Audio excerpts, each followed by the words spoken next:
Biasanya, manusia baru bisa merasakan suatu kenikmatan bila kenikmatan itu hilang dari dirinya. Kita bisa merasakan nikmatnya kesehatan ketika sakit. Begitu berharganya makanan ketika kita sedang didera kelaparan. Penghargaan terhadap tubuh yang dikaruniakan Allah Subhanahu wa Ta'ala lebih terasa bila salah satu anggota tubuh kita melemah fungsinya.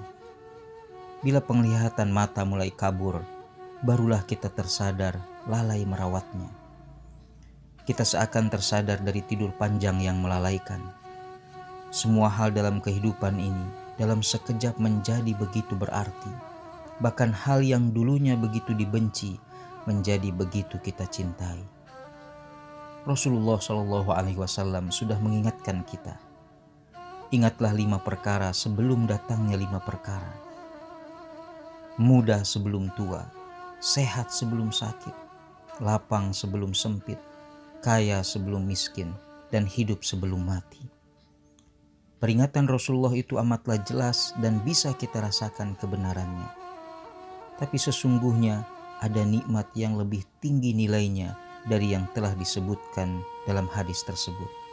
Tapi banyak manusia tidak merasa kehilangan bila ia tidak ada pada dirinya, yaitu nikmat iman. Allah Subhanahu wa Ta'ala berfirman dalam surah Al-Hujurat ayat 17. Mereka merasa berjasa kepadamu dengan keislaman mereka. Katakanlah, janganlah kamu merasa berjasa kepadaku dengan keislamanmu. Sebenarnya Allah yang melimpahkan nikmat kepadamu dengan menunjukkan kamu kepada keimanan jika kamu orang yang benar.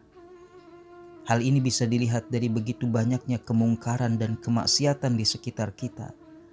Bukankah telah hilang keimanan seseorang pada saat orang itu berbuat kemungkaran? Tidak mungkin seseorang dalam keadaan beriman bila tanpa rasa takut melakukan korupsi, berdusta, berzina, meminum khamr, dan sederet perbuatan yang bertentangan dengan syariah.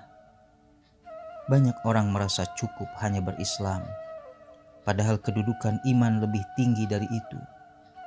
Menurut Imam Nawawi, Islam adalah ungkapan pelaksanaan kewajiban, yaitu kepatuhan terhadap amalan lahiriah.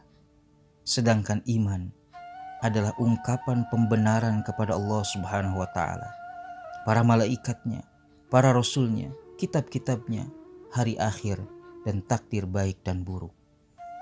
Allah Subhanahu wa Ta'ala membedakan iman dan Islam sebagaimana terdapat dalam surah Al-Hujurat ayat 14. Orang-orang Arab Badui itu berkata, kami telah beriman. Katakanlah kepada mereka, kalian belumlah beriman. Tetapi katakanlah, kami telah tunduk karena iman itu belum masuk ke dalam hatimu.